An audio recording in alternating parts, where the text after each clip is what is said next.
It's time now for French Connections, our weekly look at the intricacies of life here in France with Florence Villeneuve. Hi, Flo. Now, there's something that you guys might not know about France. They actually love comic books here. Absolutely. Let's dive right into this kind of special topic with our word du jour.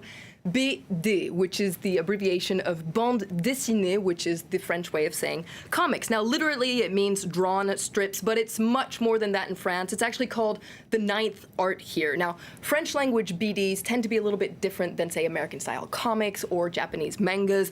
It's kind of hard to generalize, though, because there's so many different types of BD. But what's certain is that French people love bande dessinée and also comics and mangas. It's actually a booming industry here in France. According to a recent study, French people read on average 6 comic books a year, which is quite big. And the industry, as I said, it's booming. It brings in about 500 million euros a year, and it's growing. It's grown 20% in the last 10 years. Now, what's really interesting is many of these classic BDs or comic books that are favorites here in France are actually from Belgium. And that might be arguably something that's very French, to assume that just because something is in the French language, it is French. But that's a whole other topic we'll have to explore. Now, there always has been a lot of collaboration between Belgian artists and French artists. Some talk about the Franco-Belgian school of comics. But the truth is that Belgium, and in particular Francophone Belgium, so Wallonia, has really led the way in French-style comics books, French language-style comic books, I should say, since the 1940s. For instance, the most famous, perhaps, French language comic book is The Adventures of Tintin,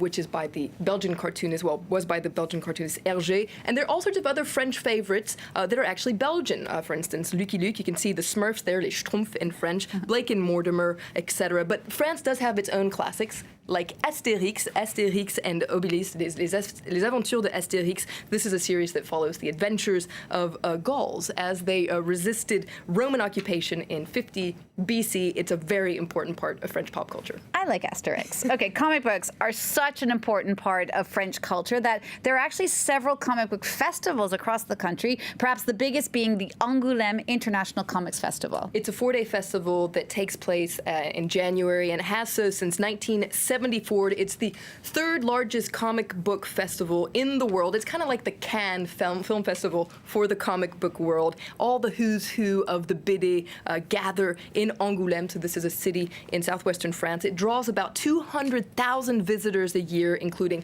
between 6,000 and 7,000 professionals and 800 journalists. And it's definitely a favorite for fans, but also for cartoonists as well. Take a listen. I've been coming for 10 years. It's a great way to meet authors from all over the world, the US, Spain. You discover comics that are hard to find in a bookshop. It's always interesting to meet people who don't work in the same field as us. I love talking to people who do different jobs. The way they talk about it, it's great. The guy you just heard from there is Riyad Sattouf. He's a big star these days in the comic book world. One of my favorites, it must be said. In 2015, he actually won the Fauve d'Or, which is one of the prizes that you can win at Angoulême. But what's interesting is the following year, he was one of several cartoonists that actually withdrew their names from the lists of finalists for the Grand Prix, a lifetime achievement award for comic book creators that you get at Angoulême, and whoever wins that prize is actually the president for the following year. Why did those comic book artists remove their name? Well, of the 30 finalists in 2016, there wasn't a single woman. And in fact, to date, only one woman has won that award. And there haven't been that many women in the final run-out. For a long time, the world of comics, graphic novels, has been dominated by men. It's true that there are more and more women in the industry coming up. They are largely underrepresented. And it is quite paradoxical because actually women count for over half of comic book readers, but they only represent about 20% of comic book creators. Now, women in the industry say they struggle, they're paid less, they receive fewer prizes than their male counterparts.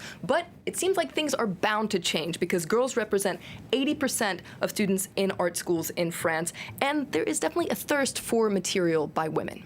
The young women of my generation, and younger as well, have found a way to express ourselves.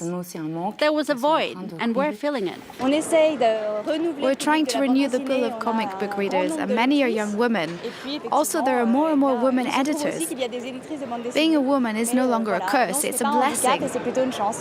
And while we're talking about comics, cartoons, we have to talk about satirical or political cartoons, which are a very popular form of expression in France. Absolutely, and we of course talked about this in the wake of the 2015 attacks on Charlie Hebdo. Now, political and social satire are a very important part of French culture. It's a tradition that dates back way before the revolution, and in graphic form, it's definitely an institution here in France. So we've talked about Charlie Hebdo being very irreverent and also very much loved by the French. There's also the weekly newspaper Le Canard Enchaîné, which is much appreciated for essentially kind of, calling out politicians for their petty behavior and also unveiling some big scandals. There's also Fruit Glacial, which is a favorite as well. There's an attachment to a fundamental freedom, I guess you could say, of having the right to make fun of everyone and everything. And I guess you could say that is indeed the Charlie spirit. What brought them together, and they paid the ultimate price, was their absolute love for the freedom of expression, the freedom to challenge, to mock, and to be self-deprecating.